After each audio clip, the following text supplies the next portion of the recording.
As-tu déjà remarqué comme c'est les trucs les plus ennuyeux qui t'apportent souvent le plus de bonheur? Les trucs que t'as pas envie de faire au début, les trucs les plus pénibles, bah, quand tu les as faits, tu te rends compte qu'ils t'apportent de la joie, du bonheur, ou au minimum quelques résultats.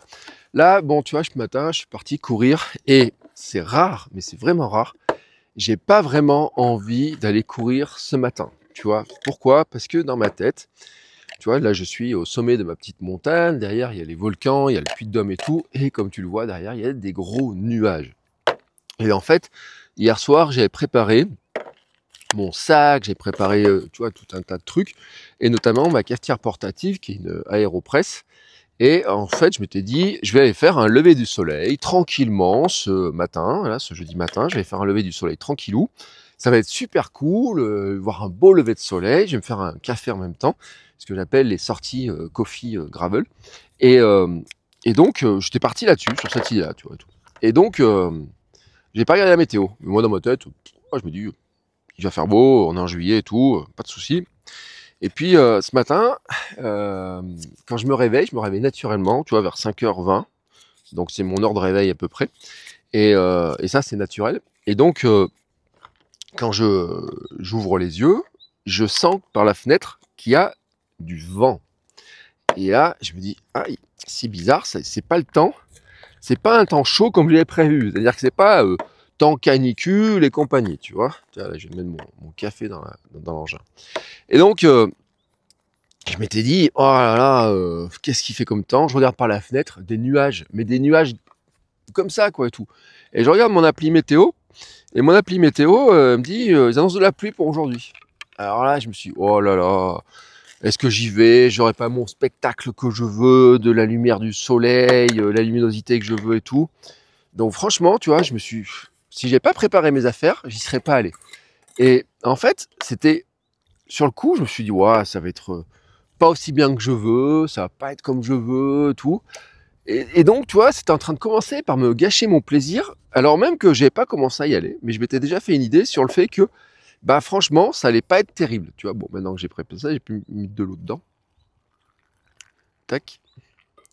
Et je m'étais préparé dans l'histoire de dire, ouah, ça va pas être terrible, il y aura pas, fera pas beau, pas belle luminosité. À quoi ça sert que je monte là-haut et tout? Et puis en plus, je me sens un peu fatigué. Et puis est-ce que je vais bien courir aujourd'hui? Et si t'allais marcher que 10 ou 15 minutes, Bertrand, franchement, est-ce que ça suffirait pas? Tu vois, j'étais un petit peu feignant sur le coup et tout, mais une feignantise qui vient un peu de fatigue, un petit peu de, tu vois, je voulais, moi, venir courir au lever du soleil et voir un magnifique lever de soleil et me faire un café au sommet, là, comme ça, de ma montagne. Et en fait, c'était en train de me gâcher mon truc, me dire, mais ça va pas, j'aurai pas ce que je veux. J'aurai pas ce que je veux. Et donc, j'étais en train un petit peu de grogner, en fait, tu vois, vraiment, faut te dire. Tu sais, c'est un petit peu comme le gamin qui a pas son jouet qu'il avait prévu. Et ce gamin, je l'ai été, on l'a tous été. Et en se disant, j'étais frustré, mais vraiment frustré. Et, et donc, je me suis dit, ouais, j'y vais pas. J'y vais pas, franchement, et tout, j'y vais pas. Parce que ce truc-là, ça va pas être terrible. Puis quand même, tu vois, j'ai mis à chauffer l'eau, j'ai dit, oh, t'as préparé toutes tes affaires. De toute façon, tu vas aller marcher où? Qu'est-ce que tu vas faire? J'ai dit, allez, tant pis. J'y vais, même si c'est pénible. Au niveau de, il y aura pas ce que je veux au niveau du spectacle, il y aura pas la luminosité que je veux, peut-être je vais prendre un peu de pluie, il y aura du vent, ce sera pas comme je veux, mais je vais y aller, et puis on verra bien. Et bah tu sais quoi, une fois que je suis arrivé là, ici, là, comme ça en haut, il y avait un bout de soleil. Alors, il n'est pas franchement le soleil, hein. Je te garantis que des levées du soleil, j'en ai vu des beaucoup plus beaux que ça ici. Donc, tu vois, là, je suis en train de me faire mon café. Donc, j'appuie sur le bouton, là, enfin, sur l'aéropress pour que le café il sorte. Et tu vois, regarde, le soleil, il n'est pas exceptionnel aujourd'hui. Franchement, c'est pas exceptionnel. Mais, par contre, quand je suis arrivé là, tu vois, j'ai couru 3 km et quelques pour arriver là. J'ai mis un peu de musique, tu vois. J'ai coupé le podcast que j'étais en train d'écouter, j'ai mis un peu de musique. J'ai enlevé mes chaussures, tu vois, regarde mes chaussures, elles sont là, tu vois. Donc j'ai mes pieds, tu vois, qui sont comme ça là. Ah, on les voit pas, je suis pas assez souple, mais dis-toi que j'ai mes pieds pieds nus comme ça. Puis j'ai vu l'herbe comme ça, et je me suis mis en fait à danser. Ouais, je me suis mis à danser, tu vois. à danser dans l'herbe face au soleil, à tournoyer, à tourner et tout. Et ça m'a rappelé un souvenir que j'avais eu il y a une... quand j'ai fait mon voyage à vélo il y a 2 ans, j'ai fait la Loire, j'étais descendu j'ai fait Vichy, puis j'étais allé jusqu'à Nantes, puis Nantes-Bordeaux, enfin Lacanau-Bordeaux. Et en fait, le jour où je suis arrivé à Nantes, j'étais fatigué, mais vraiment fatigué. Et puis le lendemain matin, je suis allé courir dans un parc et que m'a donné le responsable de l'hôtel. On avait discuté, il m'a dit ouais, le parc est sympa, je fais quoi dans ce parc? Et j'ai posé mon téléphone de cette manière-là, j'ai mis de la musique et je m'étais mis à danser, à tournoyer comme ça, tu vois. Et j'en avais fait un réel en disant mais en fait, à ce moment-là, j'étais heureux. Tu vois, la veille, j'avais galéré, j'étais arrivé fatigué, en pleine nuit dans Nantes, j'étais plein de saleté, j'étais tout pourri, tu vois, et tout. J'étais cuit, complètement crevé, épuisé, cuit. Normalement, je devais dormir en hamac ou je sais pas où, tu vois, et tout. Puis là, j'ai dit, bah tant pis, je vais prendre un hôtel, ça me coûte un peu plus cher, mais j'ai besoin de me reposer et tout. Mais le lendemain, je m'étais dit, waouh, t'es venu ici à vélo, avec la force de tes jambes. Puis là, t'es en train de courir, t'es en train de faire un truc qui te fait kiffer et tout. Et en fait, ce qu'il y a, c'est que les choses qui sont parfois, qui sont pénibles, qui sont difficiles, mais même les choses qui sont ennuyeuses, parce que les choses ennuyeuses, elles peuvent être super pénibles, elles peuvent être chiantes à faire et tout. Bah en fait, tu te rends compte qu'elles te permettent d'accéder à quelque chose d'autre. En fait, à quelque chose d'autre. Et ça, tu vois, par contre, dans mon business, je voulais pas l'entendre. Parce que moi, dans mon business, je voulais que des trucs qui soient sympathiques, qui soient faciles. En fait, pour te raconter l'histoire, j'ai été salarié pendant 12 ans et à la fin de ma dernière année de salariat, j'étais harcelé au boulot par mon chef qui voulait faire de la place. Et donc, à ce moment-là, il a décidé que j'étais pas le bienvenu, franchement. Et donc, il a tout fait pour m'emmerder, mais vraiment et tout. Et j'ai été arrêté un matin.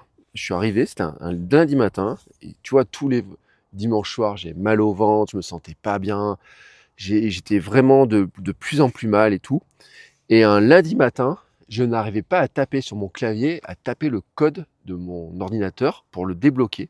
Je tremblais en fait. J'avais les mains qui tremblaient. J'étais le premier arrivé. Euh, en fait, j'arrivais tôt parce qu'il y a des trucs à faire importants et tout. J'étais le premier arrivé et en fait, je n'arrivais pas à taper avec mes mains sur mon clavier. J'arrivais pas à faire mon mot de passe. J'ai réussi à faire mon mot de passe. Je suis dit ça à pas. Et là, en fait, j'ai appelé mon médecin. Donc, je sais pas quelle heure il était, ou j'ai pris un rendez-vous sur la plateforme de médecin, je crois. Je sais plus comment j'ai fait. Et en fait, j'ai pris rendez-vous et elle m'a arrêté, mais immédiatement. C'est-à-dire que quand je lui ai écrit les trucs, décrit les mots de vente, les conditions, quand elle m'a pris ma tension et tout, elle m'a dit là, je vous arrête une semaine. Et puis après, elle m'a arrêté une autre semaine. Et puis après, elle m'a arrêté un mois. Puis elle m'a arrêté encore un mois de plus. Et puis après, je suis retourné au boulot. Et puis après, j'ai travaillé comme ça un mois ou deux. Et comme ça ne diminuait pas, et comme j'avais les chefs de mon chef qui ne voulaient pas me protéger, comme il n'y avait pas de médecine du travail, comme il n'y avait pas tout un tas de trucs, ben, ça a continué. Et donc, à un moment donné, ben, je suis retombé dans la même situation. Et donc, j'ai à nouveau été arrêté. Et mon médecin m'a dit, bah, écoutez, je vais vous arrêter. On a discuté de ma situation contractuelle et tout. J'ai mon contrat qui s'arrêtait et qui était annulé par le tribunal administratif et que j'ai demandé à ce qu'on fasse tout pour qu'il ne soit pas renouvelé finalement après. Et donc après, à ce moment-là, elle m'a dit, bah écoutez, moi je pense qu'il ne faut pas que vous y retourniez, quoi. Et donc j'ai pris la décision de ne pas y retourner et d'être arrêté le temps qu'il me restait de contrat. Il me restait 2 mois ou 3 mois. Donc au total, j'ai été arrêté 5 mois. Et j'ai aussi décidé que j'allais pas travailler. À l'époque, j'ai dit, je vais pas travailler avec des cons, je veux pas être salarié, je veux travailler avec des gens qui soient sympathiques, qui soient intéressants, et avec lesquels on peut construire des trucs cool, tu vois, avoir une vie cool et tout. Et donc, ma vision d'entrepreneuriat, c'est que moi, je voulais faire des trucs cool. Je voulais faire des trucs qui étaient sympathiques. Je voulais faire des trucs qui brillaient un peu, tu vois. Moi, j'ai besoin aussi de briller un peu, d'avoir un peu la lumière. Et donc, c'est pour ça que j'ai commencé à faire de la formation, j'ai fait des conférences, après j'ai lancé mes podcasts, mais longtemps après les podcasts, c'est parce que j'ai commencé à faire du contenu. Donc après j'ai fait du podcasting. mais développer mes podcasts et tout. Et ce qui m'a importé, tu vois, quand je développais mon podcast, c'était d'être numéro un. J'étais numéro un à la catégorie marketing. Je publiais tous les jours et tout. J'étais super heureux, tu vois, super content. Et pour autant, je gagnais pas de rond. Ça rentrait pas d'argent par ce biais-là. Et, euh, et je disais, mais, oh là là, mais je vais jamais y arriver, mais qu'est-ce que je vais pouvoir faire et tout. Donc je vivais de freelancing, je vivais de contrats un peu de mon blogging, j'écrivais pour des marques. Tu vois, j'ai fait plein de trucs comme ça.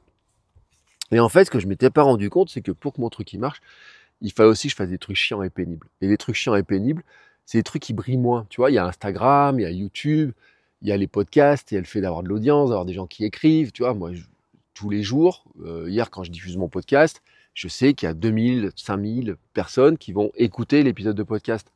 Et ça, c'est le cas 4 fois par semaine. Donc, ça, je le sais, tu vois.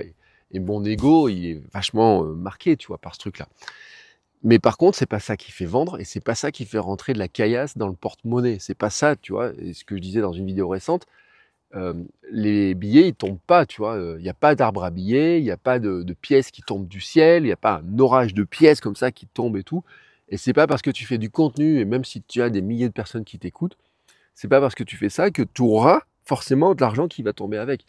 Alors oui, tu peux en avoir par du sponsoring si tu veux en chercher un peu, mais en fait, la réalité, c'est que j'ai compris qu'il fallait que je fasse un truc qui était beaucoup plus chiant que ça, mais vraiment beaucoup plus chiant que ça, qui était beaucoup moins brillant, qui était beaucoup plus pénible à faire, même d'ailleurs, je trouve, tu vois, sur certains aspects. C'est de commencer à faire des sondages auprès de clients potentiels, c'est d'envoyer beaucoup de mails, tu vois, de faire des offres, de faire des promotions, d'envoyer des mails, de faire des mails même des jours où j'ai pas envie, où j'ai pas trop d'idées, tu vois, de faire des promotions, de pas non plus rester sur le truc de dire ah bah ouais cette semaine j'ai vendu tant donc là je peux rester cool, mais tu vois de dire non, je vais quand même faire des mails de relance, je vais quand même faire des nouvelles offres, des nouveaux produits, tu vois et tout. Et tu vois ce que je te disais dans une vidéo, fais des offres Bertrand, fais des offres et ça revient exactement à ça. Mais en fait faire des offres, ce que il y a un truc, tu vois, qui était compliqué, qui était pénible au départ pour moi, c'est qu'il fallait que je fasse une page de vente, il fallait que je me pose la question du prix, et chaque fois que je me pose la question du prix, ça pose ma question de ma valorisation personnelle, de combien je vaux réellement, est-ce que je peux mettre ce prix-là, est-ce que je dois pas le baisser, mais si je fais une promotion, est-ce que je vais pas passer pour un charlatan? Tu vois, toutes ces questions-là. Et ça, c'était vraiment inconfortable, c'est vraiment pénible, t'as pas envie de te poser ces questions-là, c'est chiant. Moi, le truc, je voulais faire un business, tu vois, où c'est soit cool, ça brille, je vois, peinard, tu vois, et des trucs sympas, quoi. Et en fait, je me suis rendu compte que pour avoir la partie sympa, comme ce matin, ma partie sympa, c'est de boire un café en regardant le lever du soleil, même s'il n'est pas exceptionnel, mais c'est avoir le plaisir d'avoir dansé, tu vois, d'avoir eu ce moment-là comme ça de plaisir. Et bien pour que ça arrive dans le business, pour que ça arrive quand tu es solopreneur, quand tu es comme moi dans la création de contenu, pour que ça arrive, il faut passer par des étapes où, oui, il faut te poser la question de dire qu'est-ce que je vais faire comme offre? Quel produit? Quelle page de vente? Ce fameux bonus là qui me prendrait un peu de temps à faire, oui, ça vaut le coup de le faire. Ouais, ça vaut le coup de le faire, ce bonus, même si c'est vrai que ça fait un document un peu plus long à faire et que ça prend un peu plus de temps et tout. Oui, ça vaut le coup de le faire. Oui, faire 3 à 4 mails pour parler du produit, ça vaut le coup de le faire. Oui, faire une promo, ça vaut le coup de le faire. L'autre jour, j'ai fait une promo, je me suis dit, oh, quand même, je la fais pas, je dis, je la fais, et bam, ça fait 5, 6, 7 ventes. Et ça peut paraître pas grand-chose comme ça, mais quand tu fais des ventes comme ça tous les jours, tu vois, et que tu as tous les jours de l'argent qui rentre, et que tu regardes que tous les jours dans ton business, tu as des petits produits, des petites offres, et puis des fois des plus grosses offres qui se vendent, et que tu as ce bruit de caisse enregistreuse qui joue sur le téléphone, parce que c'est le cas, moi, quand j'ai les paiements, et, et tu dis, bah, c'est pas grand-chose comme ça sur une journée, mais quand tu multiplies ça par 30 jours, bah, tu te rends compte que ça fait beaucoup plus. Et tu te rends compte qu'en fait, c'est pas les trucs les plus brillants qui les ont amenés, mais c'est le fait de faire le travail minimum qu'il faut faire pour faire l'offre, la construire, bien entendu, faire la page de vente, te poser la question du produit, accepter de répondre à cette question difficile, de dire mais quel prix je mets, c'est pas confortable, je me sens pas très bien avec ça et tout. Et puis le mail, ça me demandait un travail, j'aime pas trop le faire. Et puis il faut le tourner d'une autre manière. Et puis nanana. Puis j'ai appris énormément de choses en copywriting, tu vois, pour arriver à faire ça. Et bien sûr, tu aimerais te dire oh non, si je pouvais faire ça différemment, demander à ChatGPT et tout. Bon, moi, je le fais faire par ChatGPT, certains trucs, mais En fait, j'ai fait des dizaines et des dizaines de fois. Et ensuite, j'ai appris à mon ChatGPT de le faire comme moi, tu vois, vraiment comme moi. Et, et en fait, quand tu as fait ces trucs pénibles, quand tu as fait ça, tu éteins l'ordinateur, il t'attend, et tu te rends compte, quelques minutes plus tard, tu entends tchic-tchac, tchic-tchac, tac, bruit de la caisse enregistreuse, tac, tac, tac. Et en fait, là, tu as un moment de joie, tu te dis, ouais, c'est cool, j'ai vendu. Et maintenant, ma fille, qui a 7 ans et demi, bah en fait, elle me dit, papa, t'as vendu? T'as vendu, papa? C'est cool. Ouais, t'en as vendu combien? Mais c'est génial et tout. Et en fait, elle est en train de comprendre la notion d'entrepreneuriat. Elle est en train de comprendre un petit peu ce que je fais parce qu'elle me voit faire ça et tout. Et elle est contente pour moi, tu vois. Et je fais pas une petite danse à chaque fois, mais j'ai un petit sourire. Et ben, ce sourire, en fait, il est la conséquence de plein de trucs pénibles. Et ça, j'ai mis longtemps à le comprendre. Mais si je t'en parle là, aujourd'hui, c'est parce que justement, j'ai mis trop longtemps à le comprendre. Et que si toi, tu es dans la création de contenu, si toi, tu veux entreprendre et que tu es au début de ton parcours, je voudrais vraiment te faire gagner du temps. Et fais ces trucs comme ça, qui te paraissent un peu pénibles, un peu chiants et tout. Mais dis-toi qu'en fait, c'est le chemin, tout simplement. C'est le chemin pour y arriver. Il faut passer par là. Alors, je te dis pas qu'il faut souffrir. Je te dis qu'en fait, il faut accepter que tout ne soit pas aussi cool que tu en as rêvé. Et c'est pas parce que tu t'es débarrassé de ton patron que tout va être cool. Et des fois, même, tu es ton pire patron. Moi, je suis un patron dégueulasse avec moi. Des fois, je m'impose des trucs que, bien sûr, à un salarié, tu pourrais pas l'imposer. Moi, maintenant, soyons clairs, mais à une époque, je me levais le matin super tôt, je me couchais tard le soir et tout, jusqu'à ce que je comprenne ça, mais l'importance du sommeil et tout, et puis l'importance d'avoir un équilibre de vie. Maintenant, j'en fais beaucoup, beaucoup moins, et c'est bien mieux. Mais à une époque, j'aurais pu être un patron tyrannique avec moi-même. Et en fait, ce que j'ai quitté, j'étais en train de le recréer. Donc je te dis pas d'aller là-dedans, je te dis par contre d'accepter que des petits trucs qui sont pas très agréables, un peu pénibles et tout, et ben c'est ça qui t'apporte la joie, le bonheur, la réussite que tu cherches et que ça passe aussi par là.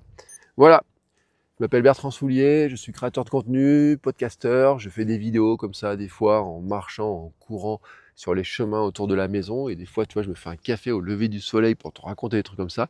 Il m'arrive de danser dans l'herbe et de courir pieds nus. Si tu veux en savoir plus et si tu veux savoir comment je peux t'aider sur la création de contenu, le développement de podcasting, la forme, être un entrepreneur durable parce qu'en forme et un entrepreneur enthousiaste, abonne-toi à la chaîne, laisse-moi un commentaire et regarde les liens que j'ai mis pour toi pour en savoir plus. Ciao!